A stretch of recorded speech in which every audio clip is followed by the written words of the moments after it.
দেখি খাবারের কিছু আছে নাকি। মসজিদে নববীতে গেলেন, খাবারের কি আসবে, কি খাওয়াবে। দেখলেন একজন ব্যক্তির নতুন ওটনি দুধ দিয়েছে, এক পেয়ালা ওট রাসূলের দরবারে নিয়ে এসেছে। আমার দেশে মা বাবাকে ভাত পানি দেয় না, খাবার দেয় না, ওই গাছের ফলটা পাকলে খাজা বাবার দরবারে নিয়ে যায়। এমন লোক আছে না নাই? আছে না নাই?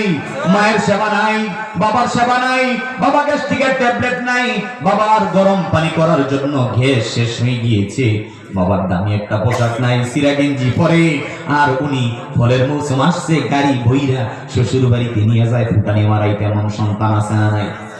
আহা বাবা, বাবা মাকে খুশি না করলে মসজিদের সভাপতি লাভ নাই। বাবা মাকে সন্তুষ্ট করতে না পারলে লক্ষ লক্ষ কোটি কোটি টাকা খরচ করে কোনো লাভ নাই। কথা বলেন ঠিক কিনা? বছরের পর বছর হজ করতে পারবে, আল্লাহর দরবারে কবুল হবে না। আল্লাহ নবী বলেছেন, তারাই তোমার জন্য জান্নাত আর তারাই তোমার জন্য জাহান্নাম।